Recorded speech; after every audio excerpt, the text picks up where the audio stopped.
మరి మీ మధ్యలో నిలబడి ఈ దినమున మరి దేవుని వాక్యాన్ని పంచుకోవడానికి, దేవుని వాక్య పరిచర్య చేయడానికి ప్రభు నాకు ఇచ్చిన అవకాశం బట్టి దేవునికి వందనాలు చెల్లిస్తున్నాను.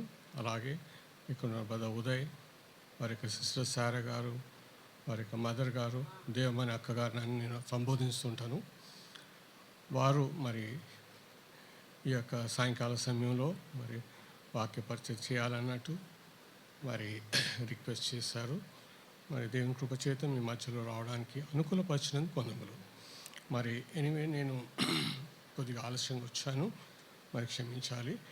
మరి నేను కూడా ఈ దినం అంతా కొద్దిగా వేరే దాని సంబంధం కూడా ఎంగేజ్మెంట్ ఉంటుంది. మరి ఆయనను కొద్దిగా ఆలస్యమైంది. మరి ప్రభు కృప చేత మరి దేవుని సన్నిధిలో మనం గడిపే సమయం దేవుడు దీవిస్తారని మనం విశ్వసిస్తున్నాం. మరి ఈ సమయంలో మరి చిన్న ప్రార్థనతో మరి మన వాక్య పరిచర్య మనం కొనసాగిస్తాం. వచ్చిన ప్రియులందరి బట్టి దేవుని వందనాలు. మనం కలిసి మీ దేవుని సన్నిధిలో గడిపే సమయం ఎంతో దీవెనకరంగా చేస్తారని మనం విశ్వసిస్తూ దేవుని ప్రార్థిస్తాం. ప్రేమల తండ్రి, దయాళ మా దేవ, ఈ యొక్క సాయంకాల సమయంలో మరి ఇక్కడున్న ప్రభా మరి దేవుని బిడ్డలతో, ఉదయతో, అలాగే మిగతా సోదరులతో కలిసి మీ సన్నిధిలో మరి మేము స్తుతించడానికి, ఘనపరచడానికి, ప్రార్థించడానికి ఇచ్చిన ఈ సమయం బట్టి వందములు. మరి ఈ దినం ప్రభా మరి ప్రత్యేక దినంగా మరి ఈస్టర్గా, మరి పునరుత్థాన దినంగా యేసుక్రీస్తు వారిని జ్ఞాపకం చేసుకునే దినముగా మీరు మాకు అనుగ్రహించినందుకు వందములు. ఈ సంవత్సరంలో ప్రభా మరి మీ ప్రియకుమారుడైన యేసుక్రీస్తు వారి యొక్క మరి శ్రమలు, ఆయన పొందిన సిలువలో పొందిన ప్రభా మరి శ్రమలు, అవమానము, ఆ యొక్క మరి శిలువమానంపై ఆయన అప్పగించబడి ఆ యొక్క అవమానమును, ఆ యొక్క శిలువమానంపై ఎక్కి మా కొరకై ప్రభా చేసిన త్యాగాన్ని మేము గుర్తు చేసుకుంటూ మీకు వందనం చెల్లిస్తున్నాం. అలాగే తండ్రి మరి ఈ విషయంలో మీ యొక్క కృప చేత ప్రభా మాకు సహాయం దయచేసి నడిపించినందుకు వందములు. మీ ప్రేమను మా పక్షంగా చూపించినందుకు వందములు.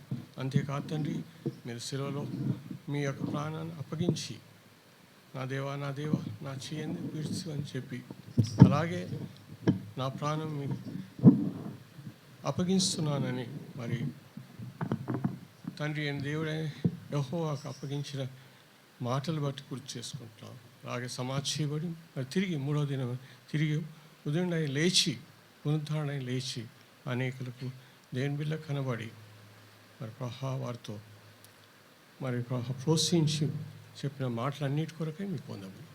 గొప్ప దేవా, ఈ సమయంలో మరి కొద్దిగా మేము ప్రభా మీ యొక్క ప్రేమను, మీ యొక్క ప్రభా పునరుద్ధరణ దినం జరిగిన విషయాలు, మరి మీ యొక్క ప్రభా దేవుని బిడ్డల ఆయా సమయాలలో మీ యొక్క పునరుద్ధాన విషయంలో, మీ యొక్క ప్రభా శ్రమల విషయంలో చెప్పిన విషయాలు మేము జ్ఞాపకం చేసుకొని ఉంటుండగా ఆ సమయాన్ని దీవించండి. ఇక్కడ వచ్చిన ప్రియులందరి బట్టి నీ కొందములు. అలాగే తండ్రి మరి ఆన్లైన్లో చూస్తున్న దేవుని బిడ్డల కొరకు కూడా మీ కొందములు, వారిని కూడా దీవించి మేము మీ సన్నిధిలో గడిపే సమయంతో ఎంతో దీవెనకరంగా చేయవలసిగా మిమ్మల్ని మనవి చేస్తున్నాం. వందనం చెల్లిస్తూ ఈ ప్రార్థన స్తుతి యేసుక్రీస్తు వారి ఘనమైన నామమున అర్పిస్తున్నాము తండ్రి. ఆమేన్, ఆమేన్.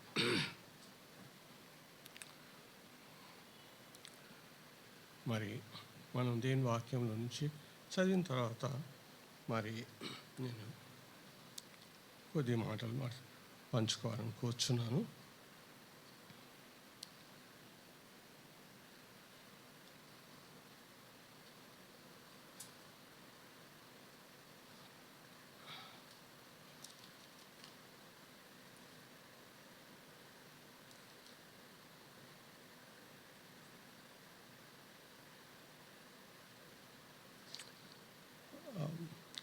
లూకాస్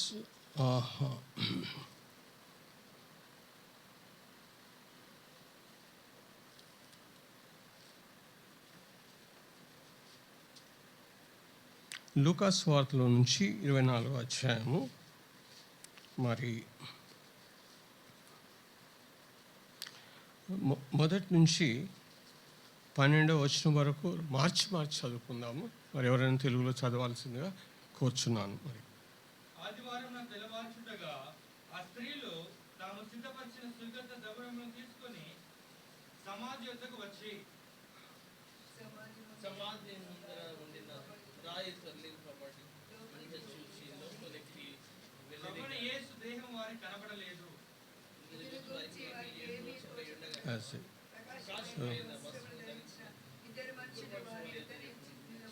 వారు భయపడి ముఖములను నేల మోపి ఉండగా, వీరు సజీవుడైన వాడిని మీరెందుకు మృతులలో వెతుకుచున్నారు?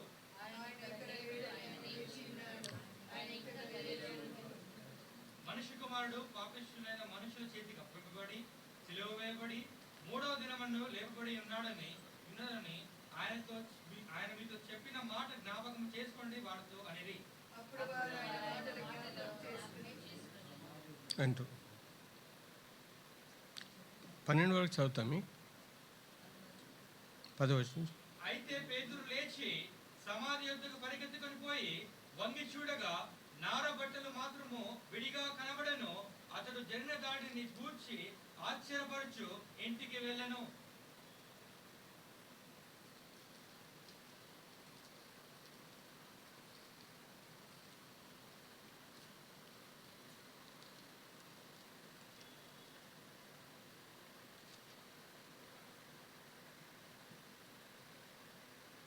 యోహాను సువార్తలో నుంచి మరి 20వ అధ్యాయము మొదటి వచనం నుంచి మరి 9వ వచనం వరకు దయచేసి మనం మార్చి చదువుకుందాం.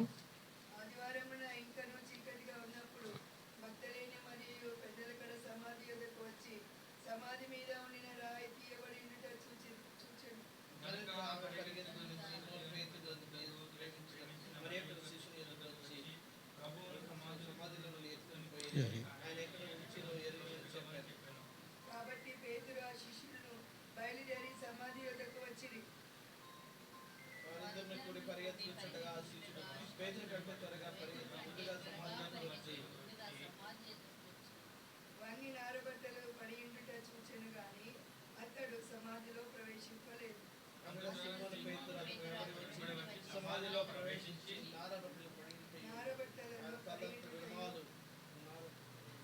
నారబట్టలు పడిండుటయు ఆయన తల రుమాలు నారబట్టలు యొక్క ఉండక వేరుగా ఒక చోట చుట్టి పెట్టి ఉండుట చూచెను.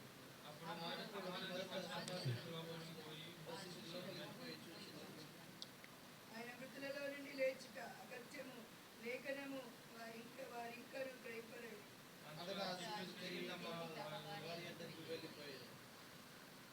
ఈ కొన్ని వచనాలు మనం చదివింది మనకి దేవుడు దీవించాలని మనం ఒక ఆశ, మన ప్రార్థన ఉంది. మరి దేవుడు ఆ విధంగా సహాయం చేస్తారని మనం విశ్వసిస్తున్నాము.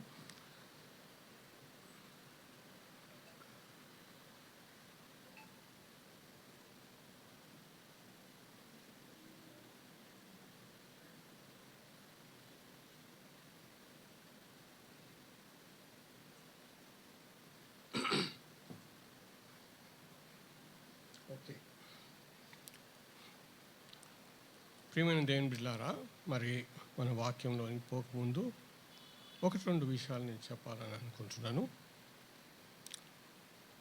మా కుమారుడు నోవా ఆయన దాదాపు 5 సంవత్సరాలు 6 సంవత్సరాలు ఉన్నప్పుడు మరి ఇక్కడున్న బ్రదర్ ఉదయ్ బహుశా ఆయన 10-11 ఏళ్ళు ఉండొచ్చు అని నేను భావిస్తున్నాను. అయితే ఆయన వయసు ఇప్పుడు 45 సంవత్సరాలు. మరి బ్రదర్ ఉదయ్ 50 నుంచి 55 మధ్యలో ఉంటాడేమో అని నేను అనుకుంటున్నాను. అది నా కరెక్షనేనా? కాబట్టి ఆ సమయంలో మా పేరెంట్స్ కూడా దగ్గరలో ఉండేవాళ్ళు.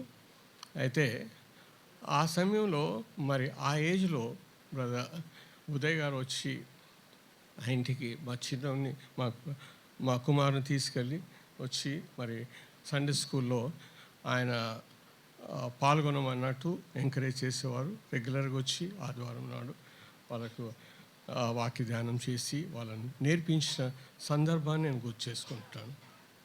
సో కనుక ఆ విధంగా మరి చిన్న బిడ్డలను ఆ యొక్క వయసు నుంచే దేవుని వాక్యమును బోధించే యొక్క ఆ యొక్క ఆధిక్యతను నేను ఉదయంలో చూశాను. ఆ విధంగా జరిగేది నేను ఎక్కువ డీప్గా వెళ్ళలేదు.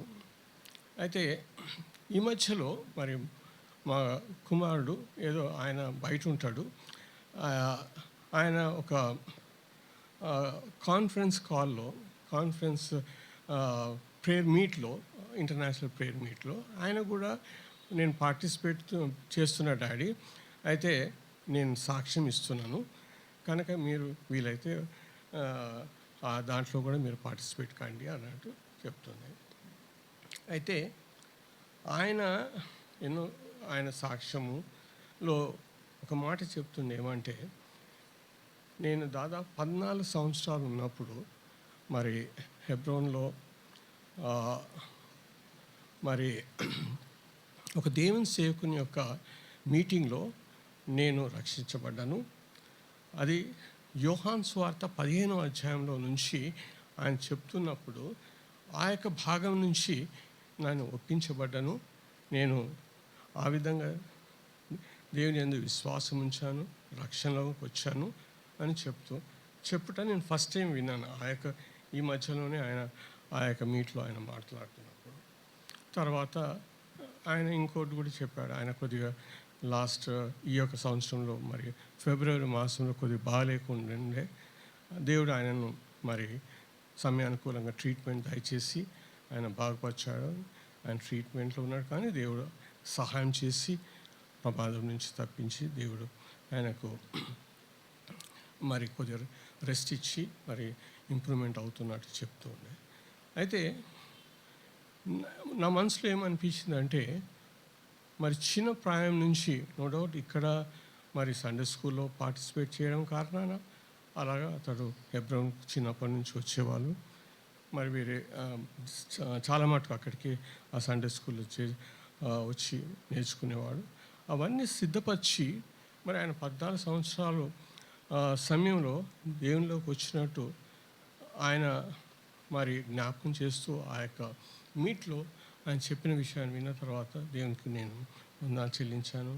దేవునికి ఆయనను ఆ విధంగా సిద్ధపరచడానికి మా అమ్మగారు కూడా చాలా భక్తి గల వ్యక్తి. ఆవిడ కూడా వాక్యాలు నేర్పించే వ్యక్తి, బోధించే వ్యక్తి, ఆ విధంగా చూసుకునేవాళ్ళు.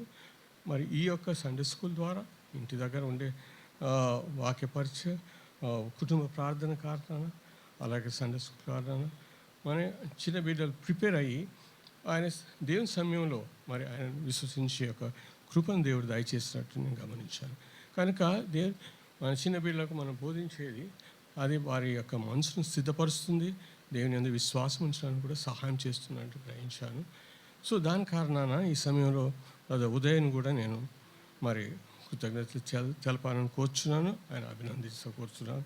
గత అన్ని సంవత్సరాల నుంచి నడుస్తుందంటే మీరు ఇప్పుడు 55 ఇయర్సా,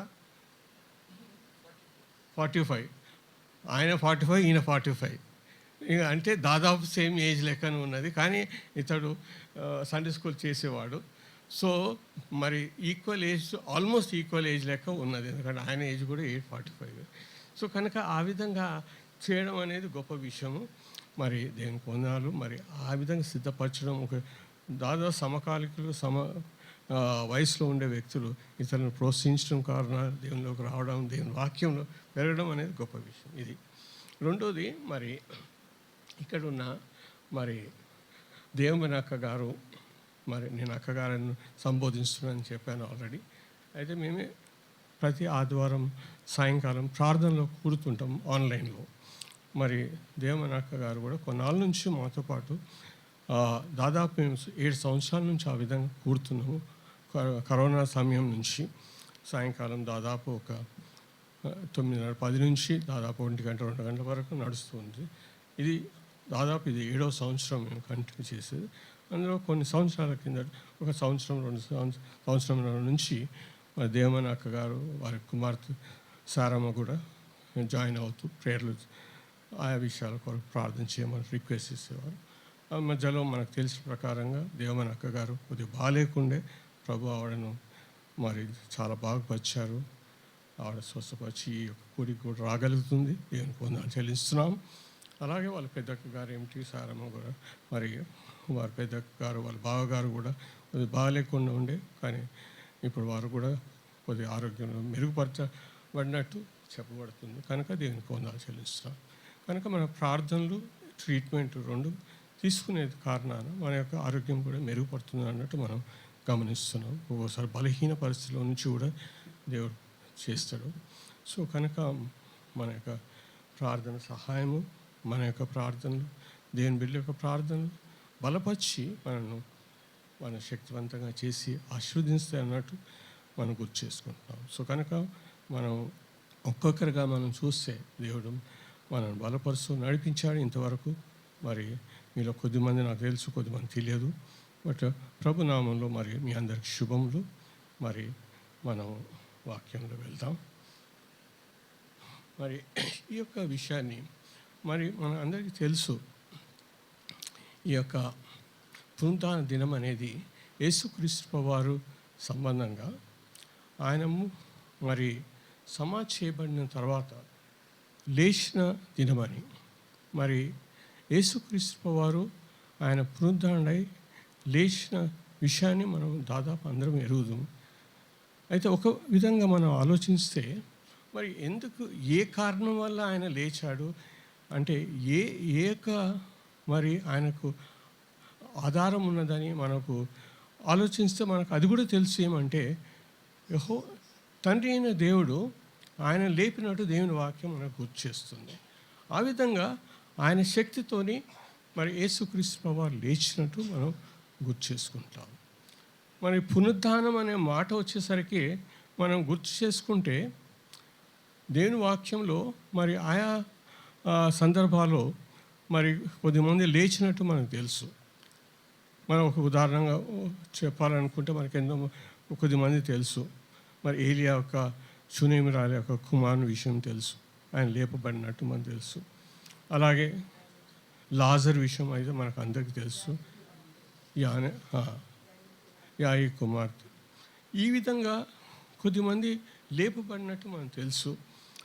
మరి ఈ తబితను కూడా లేపినట్టు మనకు తెలుసు, అపోస్తలుడైన పేతురు. ఈ విధంగా కొద్దిమంది లేచి మరి కొన్నాళ్ళు బ్రతికి మళ్ళీ చనిపోయినట్టు మనకు అది కూడా తెలుసు. మరి యేసుక్రీస్తు వారి విషయంలో మనం గమనిస్తే ఆయన లేచిన విధానం అనేది మనం చూస్తే అదొక ప్రత్యేకత మనం అక్కడ చూడగలుగుతాం. ఏం ప్రత్యేకత అని మనం ఆలోచిస్తే మరి ఆయన లేచాడు. లేచిన తర్వాత ఆయన ఉదయకాలం, ఇప్పుడు మనం చదివిన భాగాలలో చూస్తే ఉదయకాలంలోనే మరి మగ్దలేని మరియా, తర్వాత మరియా, యాకోబు యొక్క సలోమి యొక్క తల్లి, వీరందరూ ఆయనతో పాటు ఆ సమాధి తోటకు వచ్చి సమాధి దగ్గర వచ్చేసరికి ఆ రాయి తొలగించబడ్డది. తర్వాత ఆయన లేకుండా ఉన్నాడు. అక్కడ ఉన్న వ్యక్తులు అన్నారు, ఈయన లేచి ఉన్నాడు, ఇక్కడ మీరేం చూస్తున్నారు, ఇది మరి సమాధి స్థలంలో ఎందుకున్నారు అన్నట్టు సంబోధిస్తే వాళ్ళు వెళ్ళిపోయి మీ దేవుని యొక్క దాసులకు మీరు పోయి చెప్పండి అన్నట్టు వాళ్ళు చెప్తే ఎంతో భయంతోనే వచ్చి చెప్పినట్టు మనం చూస్తున్నాం. అయితే మనము ఆ విధంగా జరిగినట్టు మన వాక్య ప్రకారం మనం జ్ఞాపకం చేసుకుంటున్నాం. వచ్చి వాళ్ళు చెప్పిన తర్వాత వీళ్ళు, పేతురు, యోహాను, తర్వాత మిగతా శిష్యులు కూడా పరిగెత్తుకుంటూ పోయి ఆ యొక్క స్థలానికి వెళ్ళి చూడసరికి ఆయన వాళ్ళు లేని విషయాన్ని గుర్తించి వాళ్ళు సందేహంలో పడ్డారు. యేసుక్రీస్తు వారు నేను మన యోహాను సువార్త 17 నేను వాళ్ళకు ధైర్యపరిచి చెప్పిన విషయాలు అక్కడ ఉన్నాయి అని వాళ్ళు మర్చిపోయినట్టు మనం చూస్తున్నాము. ఆ యొక్క గుర్తు చేసుకోలేకపోయారు. యేసుక్రీస్తు వారు లేస్తారా, ఇది లేస్తారా అనేది మామూలు విషయం కాదు. కానీ వాళ్ళ ఇది జరుగుతుందా జరగదా అన్నట్టు కూడా సందేహం ఉండొచ్చు. కానీ వాళ్ళు ఆ యొక్క విషయాన్ని ఎక్కువ పట్టించుకోలేదు అన్నట్టు దేవుని వాక్య ప్రకారం మనకు అర్థం అవుతుంది. అయితే లేచారు. కానీ యేసుక్రీస్తు వారు లేచిన విషయాన్ని చూస్తే మరి ఆయన లేచి అక్కడ లేడు. ఆయన మరి శరీరంతో మరి ఆయన వాక్యంలో చూస్తే ఆయన శరీరం ఎముకలు కూడా ఆయనతో ఉన్నది. ఆత్మ వచ్చినట్టు మనం చూస్తాం. ఆత్మ తిరిగి వచ్చి ఆయన శరీరంతో ఐక్యపరచబడి లేచినట్టు మనం చూస్తున్నాం. మరి ఈ పునరుద్ధరణ అయిన యేసుక్రీస్తు వారి యొక్క దేహమును తర్వాత ఆయన యొక్క ఉనికిని చూస్తే ఆ స్థలం నుంచి మరి ఆయన వేరే స్థలానికి వెళ్ళినట్టు మనం చూస్తున్నాం. ఆయన మరి తర్వాత తిరిగి వచ్చి మగ్దలేని మరియను కలిసినట్టు మన వాక్యంలో చూస్తున్నాం. మగ్దలేని మరియతో వచ్చి కలిసి ఆయన ఏమంటాడంటే, ఇప్పుడు అమ్మ భయపడకు, నేను లేచి ఉన్నాను అని చెప్తూ మరి నేను ఆవిడ ప్రేమతోని గౌరవంతో యేసుక్రీస్తు వారిని ఆవిడ మరి కాళ్ళు ముట్టుకొని మరి ఆయనను పూజించాలని కోరితే ఆయన అది అనుమతించలేదన్నట్టు మనం ఒక భాగంలో చూస్తున్నాం.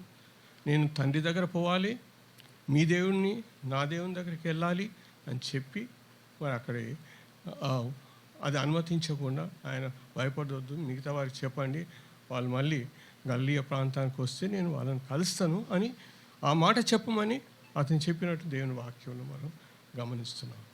అంటే యేసుక్రీస్తు వారికి మనం పునరుత్థానమైన ఒక శరీరం అనేది ఒక ప్రత్యేక శరీరంగా ఉన్నట్టు మనం చూస్తున్నాం. అటు తర్వాత ఆయన వచ్చి శిష్యులను కలిసినప్పుడు ఆయన ఏమంటాడంటే, మరి నా యొక్క గాయంలో చూడమన్నట్టు చెప్తాడు. మరి భయపడొద్దు అంటాడు, నేను మీతో ఉంటున్నాను కాబట్టి మీరేమైనా తినేది ఉంటే నేను అది కూడా తింటాను అని చెప్పినట్టు కూడా మనం చూస్తున్నాం. వాళ్ళు ఇచ్చిన ఒక చేప ముక్కను తీసుకొని తిన్నట్టు కూడా మనం చూస్తున్నాం. అంటే ఈ యొక్క పునరుద్ధరణ అయిన యేసుక్రీస్తు వారి యొక్క శరీరము ఒక ప్రత్యేక శరీరంగా మనం గమనిస్తున్నాం. ఆయనకేమో మరి మన యొక్క శరీరంలో మనకు ఎముకలు, తర్వాత మాంసము, రక్త మాంసం ఉంటుంది. కానీ మరి రక్త మాంసం ఉండే కాకుండా శరీరం ఉంటుంది, ఎముకలు ఉంటుంది, మరి తినగలిగే ఆ యొక్క గుణం కూడా ఉంటున్నట్టు మనం యేసుక్రీస్తు వారిలో పునరుద్ధరణ అయిన యేసుక్రీస్తు వారిలో చూడగలుగుతున్నాం. ఆయన మరి వేరే స్థలాలకు వెళ్ళగలుగుతున్నాడు. మరి ఆయన ప్రయాణం చేయగలిగే ఆ యొక్క ప్రత్యేకతమైన మరి శరీరం ఉన్నట్టు మనం చూస్తున్నాం. మనం ఎటైనా పోవాలంటే అక్కడ నుంచి ఏదైనా వెహికల్నో లేకుంటే ఏదో స్కూటర్లను ఎట్నో పోవాలి మనకు తెలుసు. మనం ఆ విధంగా ఆ నడకతోనే పోవాలి. కానీ ఆయన లేచిన తర్వాత మరి ఆయనకు ఒక ప్రత్యేకమైన మరి శరీరము ఇవ్వబడినట్టు మనం గమనిస్తున్నాం.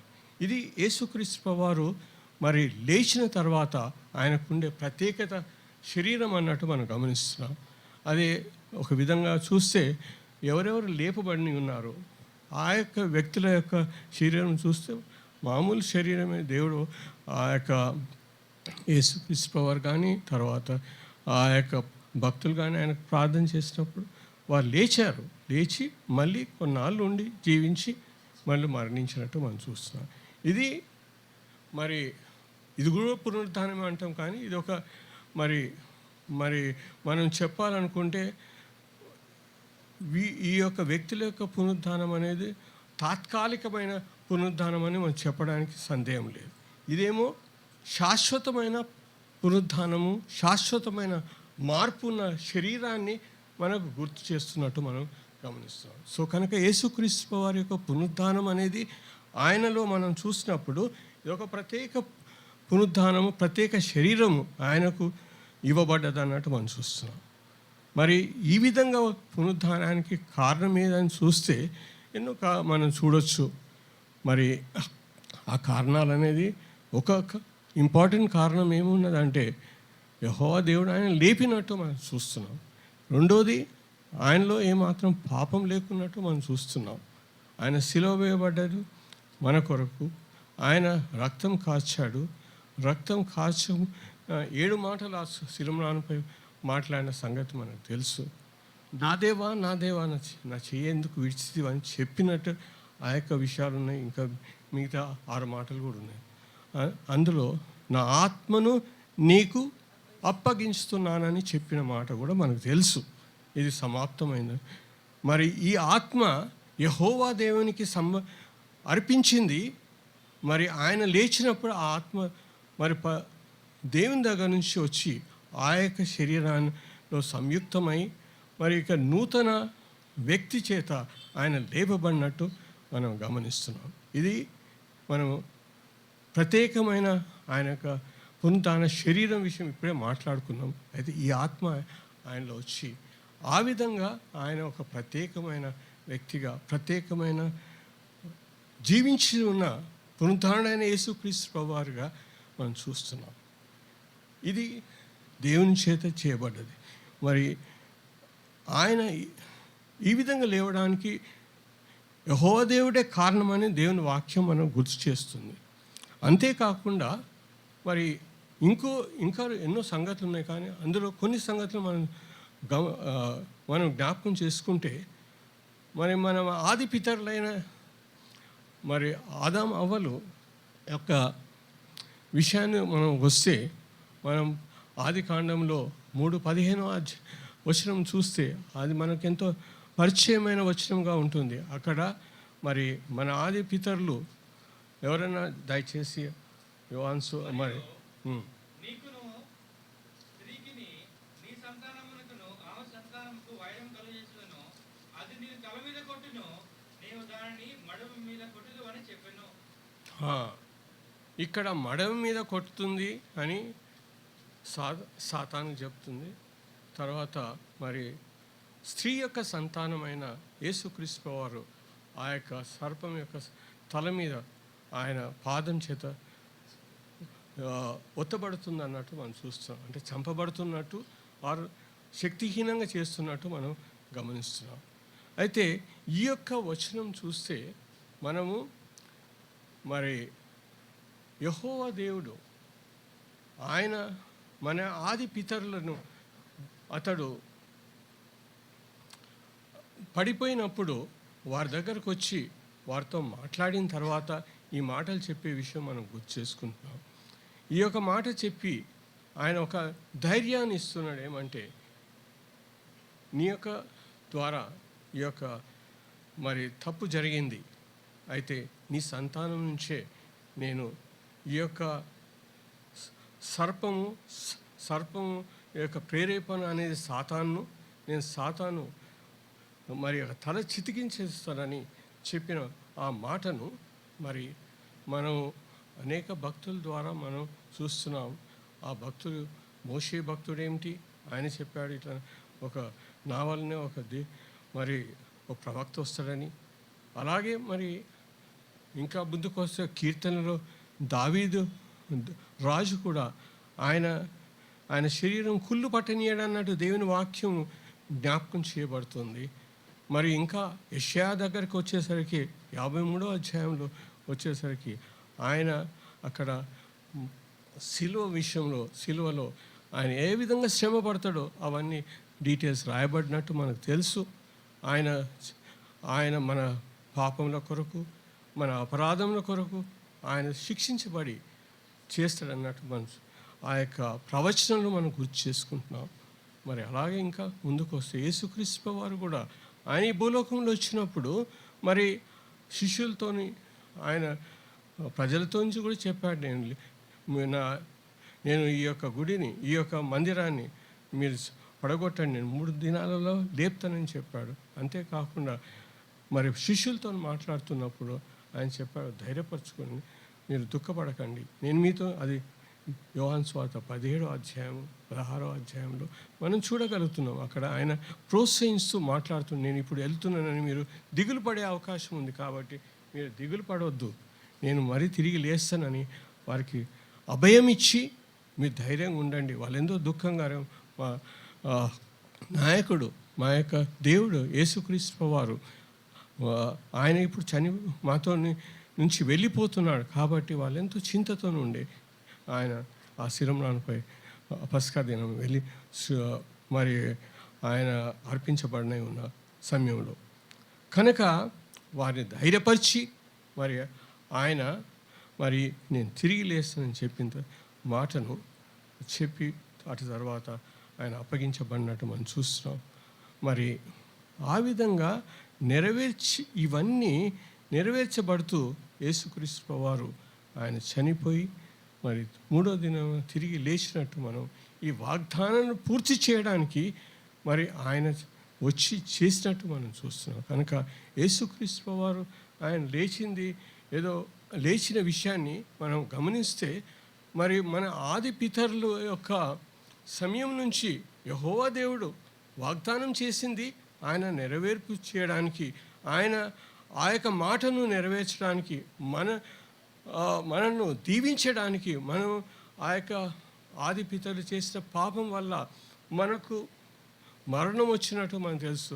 ఆ మరణమును తీసివేయడానికి, ఆ మరణంపై విజయం పొందడానికి యేసుక్రీస్తు వారు ఆయన దేవాదేవుడై మన సృష్టికర్తై భూమి ఆకాశంలో సృష్టించిన దేవుడై ఉండి ఆయన మనకు సహాయం చేయడానికి, మనను దీవించడానికి, మనం రక్షించడానికి ఆయన తన యొక్క తండ్రి అయిన దేవుని యొక్క మాటను ఆయన విని ఆయన చేయడానికి గత శతాబ్దంలోని ఆయన ఉండి మరి 2600 సంవత్సరాల కిందట 60 సంవత్సరాల కిందట 26 సంవత్సరాల కిందట ఆయన వచ్చి మరి ఆయన ఈ లోకంలో జీవించి ఆయన అక్కడ అప్పగించబడి 3వ దినమున మరి మాట చొప్పున నేను లేచినాడు. ఎందుకంటే చితకగొట్టి ఆయన లేచినంటే అక్కడ చనిపోయినట్టు లేదు, కానీ 3వ దినం తిరిగి లేచినాయి.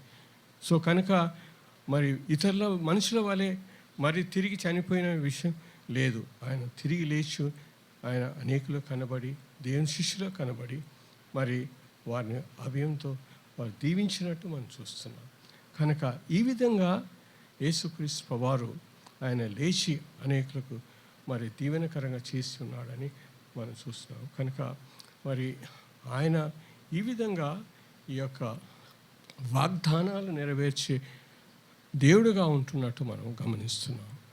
సో కనుక ఈ యొక్క వాగ్దానం నెరవేర్చడానికి ఆయన ఈ లోకంలో వచ్చినప్పుడు ఆ పవిత్రతతో దీవించినట్టు మనం చూస్తున్నాం. ఆయన అందరికీ దేవుని రాజ్యం విషయం ప్రకటించి దేవుని రాజ్యంలో రమ్మని ఆయన అందరినీ ప్రోత్సహించి ఆయన నడిపించినట్టు మనం చూస్తున్నాం. వారిని ధైర్యపరిచి వారి యొక్క హృదయం మార్చుకోమని, తప్పుల నుంచి క్షమించబడాలని వారి దేవుని కోర్చు ఆ విధంగా అనేక సూచక్రియలు చేసి అనేకులు పెద్దవారు చిన్నవారు ఆయన యందు విశ్వాసం ఉంచినట్టు మనం చూస్తున్నాం. కనుక ఆయన వచ్చిన ఉద్దేశము తండ్రి యొక్క మాట నెరవేర్చడానికి, మరి మన యొక్క ఆది పితరులు యొక్క అవిధేయత కారణాన వచ్చిన మనకు చెప్పాలంటే మరణాన్ని ఆయనను విజయం మార్చడానికి యేసుక్రీస్తు వారు వచ్చినట్టు మనం చూస్తున్నాం. కనుక మనము ఇప్పుడు యేసుక్రీస్తు వారు ఆ విధంగా ఆయన యందు విశ్వాసం ఉంచినప్పుడు మన దేవుడు శాసించింది మనం మరణించవలసిందే. ఈ లోకంలో ఎంతో కాలం తర్వాత నిత్యం ఉండలేము. కానీ మరణించిన తర్వాత కూడా మన జీవింపజేసి నిత్య జీవ వరము దయచేసేది యేసుక్రీస్తు వారు దయచేసినట్టు ఏర్పాటు చేసినట్టు మనం దేవుని వాక్యంలో గుర్తు చేసుకున్నాం. కనుక ఆయన వచ్చింది అంత ప్రయాసపడి ఏదో ఈ లోకానికి వచ్చి జీవించి ఆయన ఇంత శ్రమ పడాల్సింది ఏం అవసరం ఉన్నదన్నట్టు మనం ప్రశ్నిస్తే ఈ యొక్క సమాధానాలు మనం చూస్తున్నాం యేసుక్రీస్తు వారి యొక్క విషయంలో. కనుక ఆయన మనం దీవించటకై, మనను ఆశీర్వదించటకై, మనం ఆత్మీయంగా ఆశీర్వదించటకై, మన పాపం క్షమించబడడానికి, మనం నిత్య జీవ వరం పొందడానికి, దేవుని రాజ్యంలో మనం ప్రవేశించడానికి దేవుడు ఆయన ఈ విధంగా నెరవేర్చడానికి చేశాడు. సో ఆయన ఈ విధంగా చేయడానికి ఒక కుమారుడైన దేవుడుగా ఆయన పరిశుద్ధంగా ఉండి ఆయన ఈ లోకంలో జీవించినప్పుడు అనేకులకు బాగు చేసి అనేక గొప్ప మాటలు చెప్పి అనేకులు ప్రోత్సహించిన విషయాన్ని మనం గుర్తు చేసుకుంటూ చివరిలో ఆయన సేవ పరిచర్య 3.5 సంవత్సరాలు చేసిన తర్వాత ఆ శిలువపై ఆయన అప్పగించబడి మరి ఆయన ఆ శిలువపై ఆ యొక్క ఎంతో మరి చేదైన పాత్రను తీసుకొని తాగినట్టు మనం చూస్తాం. ఆయన మన గెత్సెమనే తోటలో చేసిన ప్రార్థన మనం జ్ఞాపకం చేసుకుంటే మనం కూడా ఏదైనా కష్టంలో వెళ్తున్నప్పుడు మన మనసు ఎంతో దుఃఖంగా మారుతుంది అన్నట్టు మనకు తెలుసు. మనం వ్యాకులంతో ఉంటాం అన్నట్టు మనకు కూడా తెలుసు. సో యేసుక్రీస్తు వారు ఆయన దేవుని కుమారుడైనను మనిషి కుమారుడుగా ఈ లోకంలో ఉన్నప్పుడు ఆయన మనసులో కూడా ఎంతో దుఃఖం ఉన్నట్టు మనం చూస్తున్నాం. దేవా తండ్రి, మీ చిత్తం అయితే ఈ పాత్రను తొలగించమని చెప్తాడు. రెండోసారి వెళ్తాడు, మళ్ళీ అదే చేస్తాడు. అయితే మీ చిత్తం అయితే నేను ఈ పాత్రను చేస్తాను అంటే ఆ యొక్క ప్రార్థనలో మరి ఆయన హృదయంలో ఉన్న వేదనను మనం చూడవచ్చు. మనల్ని ఒక చేదైన పరిస్థితి నుంచి వెళ్తుంటే, ఎంతో బాగాలేని పరిస్థితి నుంచి వెళ్తే అది ఆయన మనకెంతో కష్టంగా ఉంటుంది. అంత మనం సింపుల్గా మనం స్వీకరించలేము. కనుక ఆయన సహాయంతోనే చేయగలరు. సో కనుక మరి తండ్రి అయిన దేవుడు ఆయనతో నుండి ఆయన చెప్తుండే, నేను వీళ్ళందరూ నా మీదకి వచ్చి నన్ను పట్టుకోవడానికి వచ్చారు. ఒకవేళ నేను తండ్రిని నేను కోరితే ఎంతోమంది దూతలు పంపించగలుగుతారు. కానీ మరి ఆ విషయం కొరకు నేను ఈ లోకానికి రాలేదు. మరి నాకంటే ముందు నా తర్వాత వచ్చే 20-25 శతాబ్దాల వరకు ఉన్నది మరి దేవుడు ఎప్పుడు మరి సమీపం రావచ్చు, కొద్దిగా సమయం రావచ్చు. అంతవరకు ఉండే మనుషులను అనేకులను దేవునిలోకి నడిపించాలనే తలంపుతో ఆయన మరి ఇప్పటి వరకు మరి అర్పణలు అర్పించేవారు, పాప పరిహార బలిని అర్పించేవారు. ఈ బలులన్నీ ఎంతో కష్టమైన బలులుగా మరి యాజకుల మరి అలాగే మరి ప్రధాన యాజకులు మరి సంవత్సరానికి ఒకసారి పోయి ఆ యొక్క అతి పరిశుద్ధ స్థలంలో అర్పించే ఆ రక్తాన్ని ఇది ఎన్నాళ్ళు కొనసాగించాలి, ఇంకా ఇవి మనం స్టాప్ చేస్తాం, ఇది ఆపేస్తాం అని ఆయన సైడ్ నుంచి మరి ఒప్పుకొని వచ్చినట్టు మనం చూస్తున్నాం. మరి ఆయన ఆ విధంగా వచ్చి జీవించి ఆ యొక్క పాత్రను తీసుకొని మరి ఆ పాత్రను ఆ శిరమానంపై మరి అంగీకరించినట్టు మనం చూస్తున్నాం. ఆయన దానికంటే ముందు ఆయన పైన చేయబడిన మరి చెడ్డమైన కార్యాలు చూస్తే ఆయనను ఎంతో అపహసించినట్టు మనం చూస్తున్నాం. ఆయననే గుద్దినట్టు మనం చూస్తున్నాం. ఆయన మరి శరీరం మీద ఎంతో గాయాలు చేసినట్టు చూస్తున్నాం. ఎంతో అవమానకరమైన మాటలు చేసినట్టు చూస్తున్నాం. ఒక వ్యక్తి మీద మనం ఒక ఉమ్ము వేయడం అనేది ఎంతో అసహ్యమైన విషయం అన్నట్టు మనకు తెలుసు. అది మనం భరించడానికి కూడా ఒక మానవుడిగా ఎంతో కష్టం. కానీ ఆయన దేవుడై ఉండి, ఆయన మరి సృష్టికర్త అయి ఉండి ఆ యొక్క అవమానం తీసుకున్నాడు. ఎందుకంటే మన అందరి యొక్క పాపం ఆయన మీద మోసుకొని ఆయన మనం క్షమించడానికి మనకు ఒక పాప పరిహారార్థ బలిగా ఆయన అంగీకరించుకోవడానికి ఆ యొక్క శ్రమలపై అర్పించబడినట్టు మనం చూస్తున్నాం. మరి అర్పించబడి తర్వాత చనిపోయి మరి పునరుద్ధరణై ఇప్పుడు లేస్తున్నట్టు మనం చూస్తున్నాం. అయితే మనం ఒక విషయాన్ని గుర్తు చేసుకుంటున్నాం. అయితే మనం దేవుని వాక్యంలో చూస్తే మగ్దలేని మరి వచ్చి ఆయనకు నేను కాళ్ళు నేను మీకు ఆరాధిస్తాను, కాళ్ళు ముట్టొద్దు అన్నట్టు చెప్తాడు. ఆయన ఏమంటాడంటే నేను తండ్రి దగ్గర పోవాలి. మరి తండ్రి దగ్గర ఎందుకు పోవాల్సి వచ్చిందని మనం మళ్ళొకసారి ప్రశ్నిస్తే ఆయన అక్కడ మరి ప్రధాన యాజకుడు చేసే ఒక పని, ఆయన ప్రధాన యాజకుడు ఆ మందిరంలో చేసే ఒక పని సంవత్సరానికి ఒకసారి అతి పరిశుద్ధ స్థలంలో ఆ యొక్క బలి యొక్క రక్తాన్ని ఆయన దేవునికి అర్పించే ఒక పని ఆయనది. అయితే ఈ పనిని ఒకటేసారి చేయాలని తన రక్తమును కార్చిన రక్తమును దేవుని దగ్గర తండ్రి అయిన దేవుని దగ్గర పరలోకం వెళ్ళి ఆయన అర్పించినట్టు మనం చూస్తున్నాం. అర్పణ అనేది ఏమిటి? సమస్త జనులకు యొక్క పాపం క్షమించబడడానికి వారి పక్షంగా అర్పించిన ఆ యొక్క మరి అర్పణ అన్నట్టు మనం గుర్తు చేసుకుంటున్నాం. సో కనుక ఆ యొక్క విషయాన్ని మనం మరిచి ఒకసారి యేసుక్రీస్తు వారు మరి ఆయన ఆ యొక్క శిష్యురాలైన మగ్దలేని మరియను వేడుకున్న విషయం అది. దాని తర్వాత యేసుక్రీస్తు వారు తండ్రి దగ్గర, ఎందుకంటే ఆయన ఇప్పుడు మరి మహిమ గల శరీరంతో మరి పునరుత్థాన శరీరంతో ఆయన ఎక్కడైనా పోగలుగుతాడు. మరి నిమిషాలలో ఎక్కడికైనా పోగలుగుతాం. ప్లేన్ అయినా కూడా పోలేదు. మన వెలుగు అనేది ఒక 186 వేల కిలోమీటర్స్ పర్ సెకండ్ అన్నట్టు చెప్పబడుతుంది దాని యొక్క వేగం. అయితే దానికంటే ఎక్కువ కూడా వేగం ఉంటుంది అన్నట్టు మనం భావిస్తున్నాం. కనుక ఆ యొక్క పునరుత్థాన శరీరం యొక్క మరి లక్షణాలలో అది మనం ఎక్కువ చూస్తున్నాం. సో కనుక తండ్రి దగ్గరకు వెళ్ళి మరి ఆయనను అర్పించి తిరిగి వచ్చినట్టు మనం చూస్తున్నాం.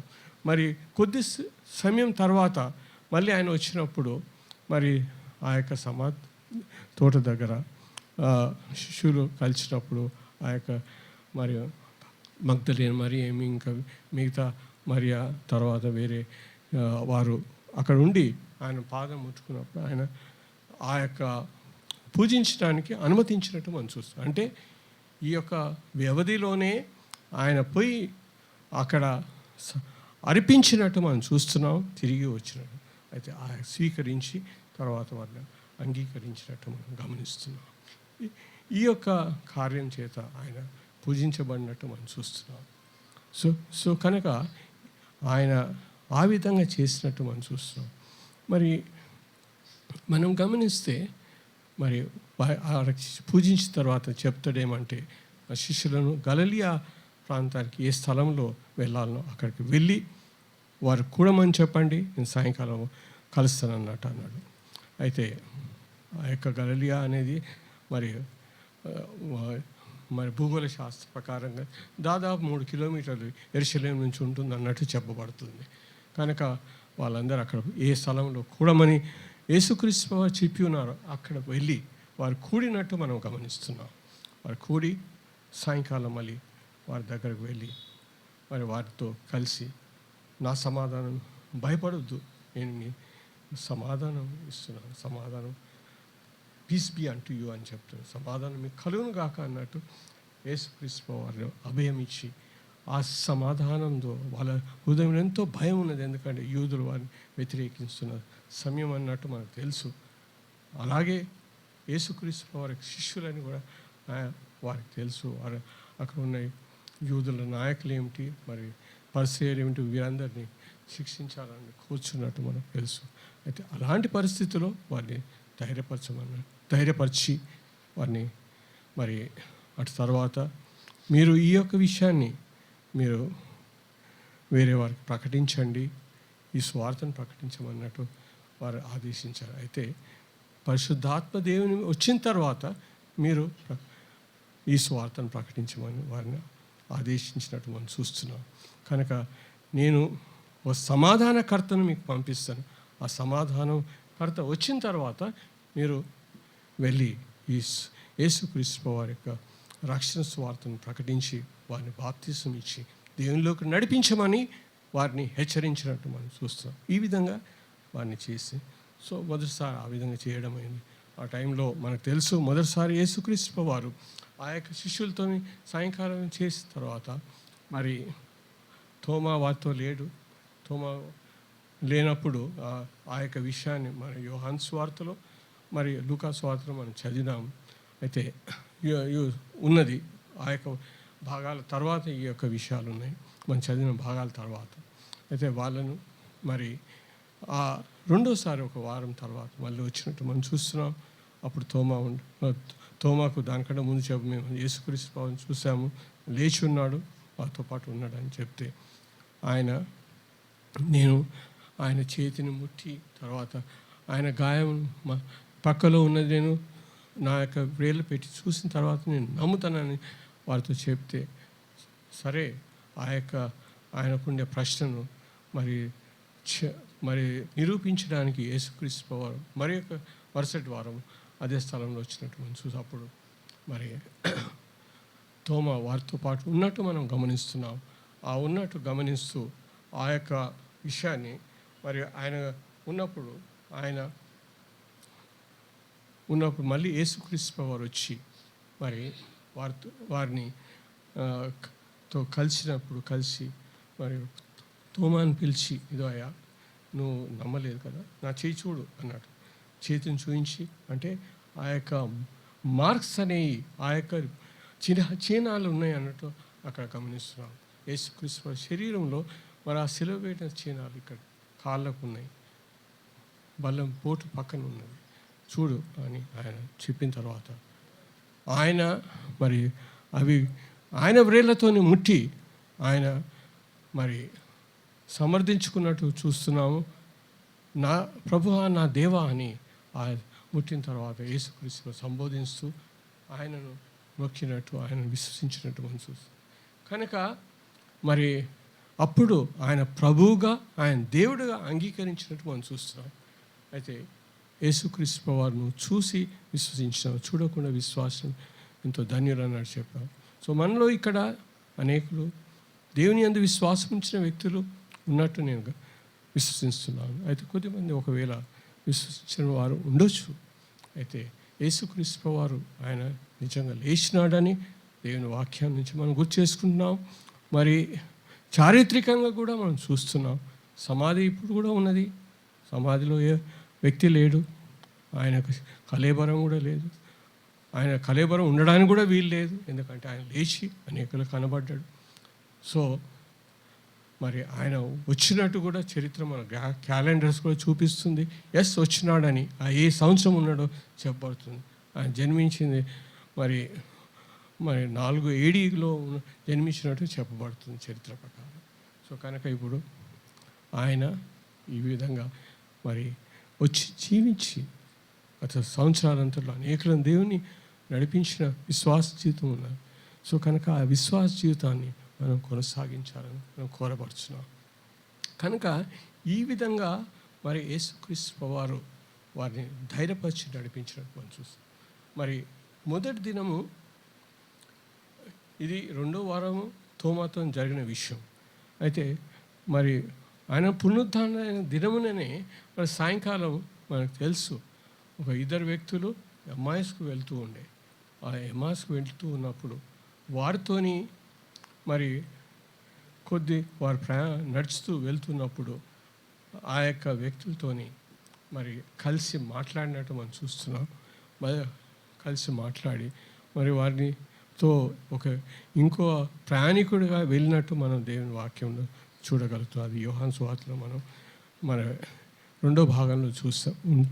ఆ చరిత్ర ఉన్నట్టు మనం చూస్తున్నాం. ఆ యొక్క విషయాన్ని రాయబడినట్టు మనం గమనిస్తున్నాం మనం ఇప్పుడు. సో కనుక ఆయన లేచి ఉన్నాడు.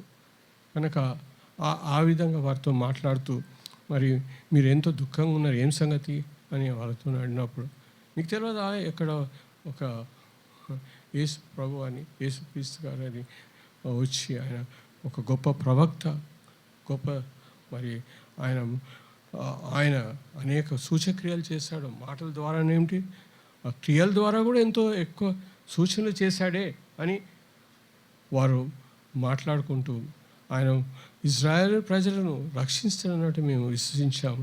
అయితే యేసుక్రీస్తు వారు మరి అక్కడ ఉన్న ఆ సమయంలో ఉన్న అధికారులు ఆయనను ఒప్పించి వారు ఏమాత్రం నేరం చేయకున్నా కూడా ఆయన సిలువ వేయడానికి తీర్మానం చేసినారని వారికి చెప్తూ, మరి ఈ విషయం మీకు తెలియదా, ఆయన మళ్ళీ సిలువ వేయబడ్డాడు, మరి 3వ దినం లేచి ఉన్నాడని కూడా కొద్దిమంది స్త్రీలు మా యొక్క బంధువులు కూడా చెప్పారు అన్నట్టు చెప్తుంటారు.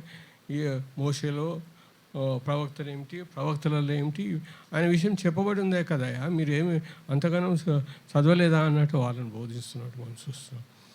సో ఇంకా శిష్యుల దగ్గర వచ్చినప్పుడు కూడా కొన్ని విషయాలు ఇంకా వాళ్ళు గుర్తు చేసుకోలేదు అన్నట్టు చెప్పబడుతుంది. అంటే మనకు ఒక జ్ఞాపకం చేయబడేది ఏమంటే, దేవుని వాక్యాన్ని మరి ఇజ్రాయెల్ ప్రజలు జ్ఞానయుక్తంగానే ఉంటారన్నట్టు మనం గమనిస్తున్నాం. మనము ఒక విధంగా ఆ యొక్క సమరయ స్త్రీతోని యేసుక్రీస్తు ప్రభువు మాట్లాడిన సందర్భం చూస్తే ఆమెకు దేవుని వాక్యము మెస్సియా వచ్చే విషయం అన్నీ యేసుక్రీస్తు ప్రభువుతో మాట్లాడుతున్నప్పుడు ఆవిడ కూడా మంచి మాట్లాడినట్టు మనం ఆ యొక్క సంభాషణలో గమనించగలము. కనుక మనకు కలిగేది ఏమంటే వాక్య జ్ఞానం అనేది ఎక్కువ ఉన్నట్టు వాక్య జ్ఞానాన్ని కూడా సంపాదించడం లేదు, కానీ కొన్ని విషయాలలో జ్ఞానం లేనట్టు, అంటే వాక్య విషయాలు పూర్తిగా తెలియనట్టు కూడా మనం చూస్తున్నాం.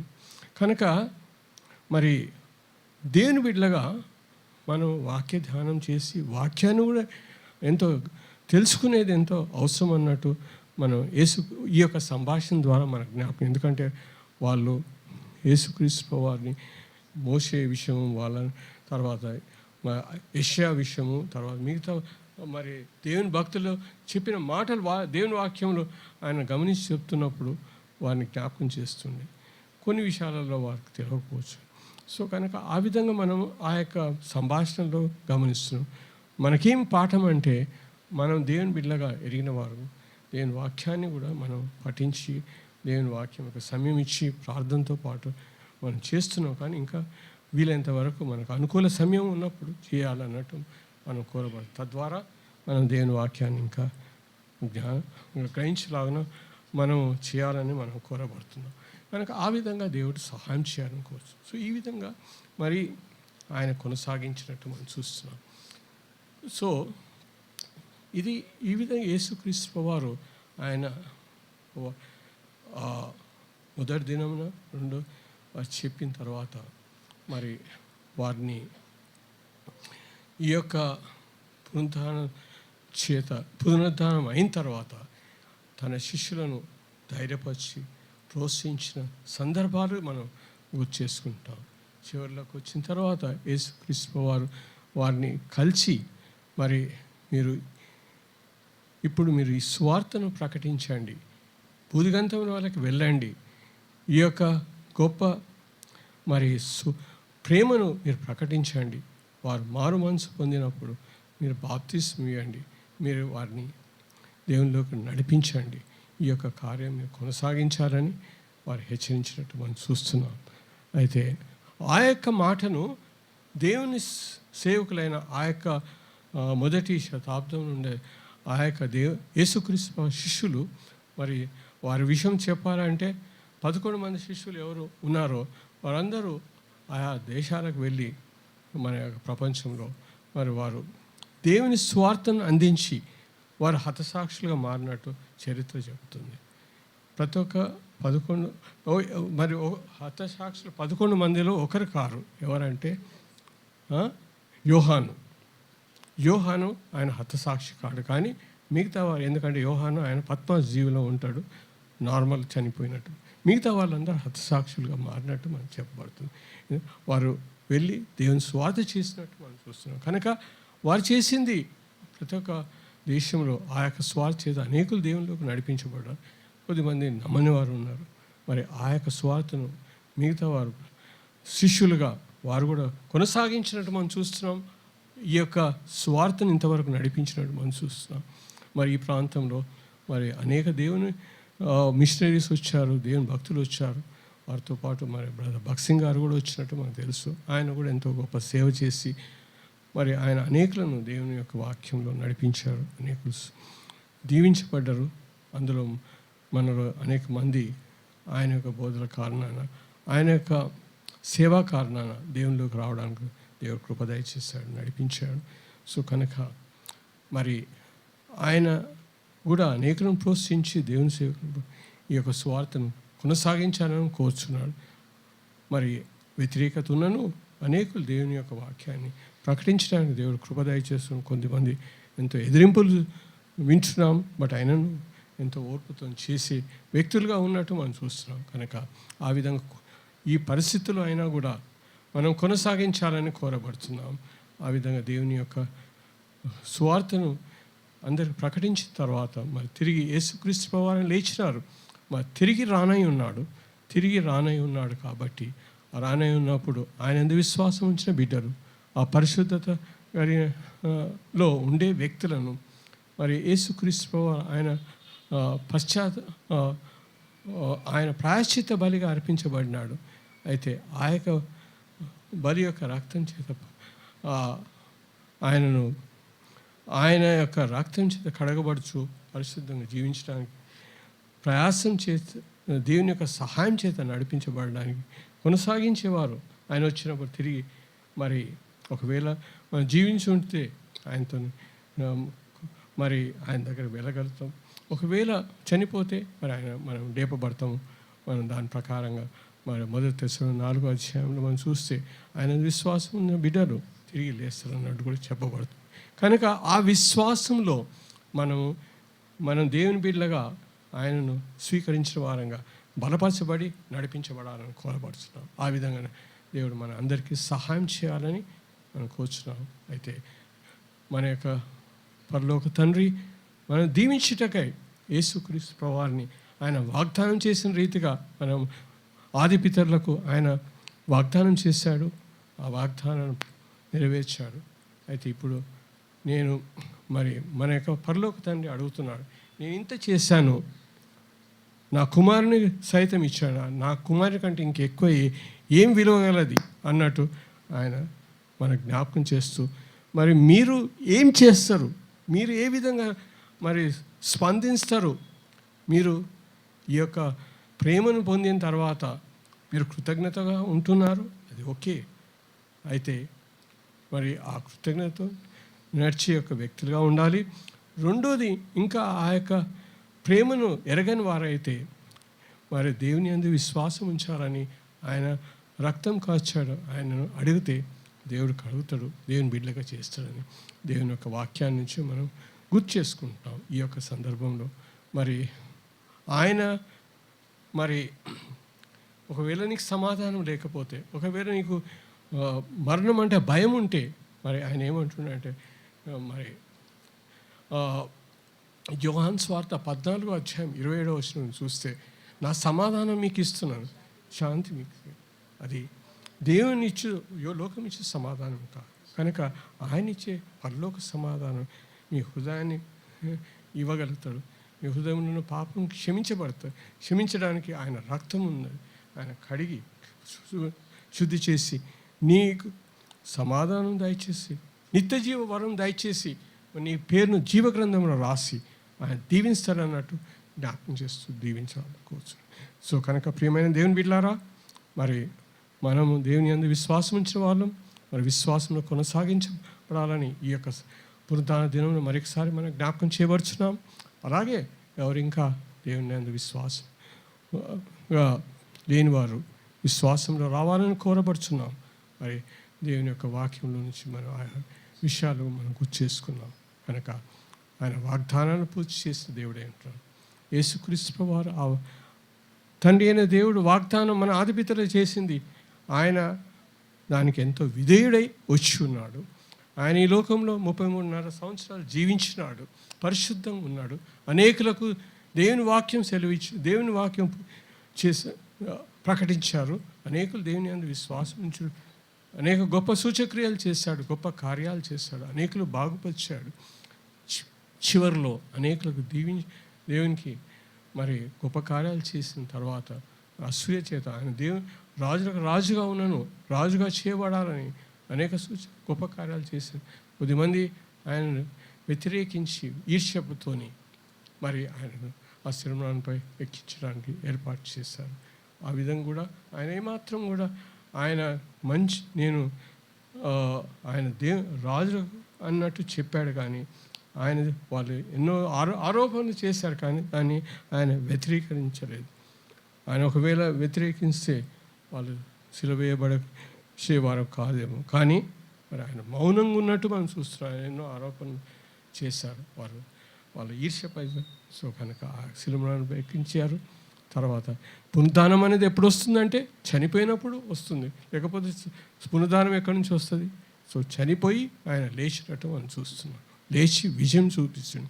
సో కనుక ఆయన యందు విశ్వాసం ఉంచిన బిడ్డలు తిరిగి లేస్తారనే ఆ నిరీక్షణతో బలపరచబడి ఈ లోకయాత్రలు కొనసాగించే బిడ్డలుగా ఉంటారని, ఆ విధంగా విశ్వాసం చేత ధైర్యపరచబడి మనం విశ్వాస జీవితం కొనసాగించబడాలని మనం దేవుని వాక్యం చేత ప్రేరేపించబడాలి.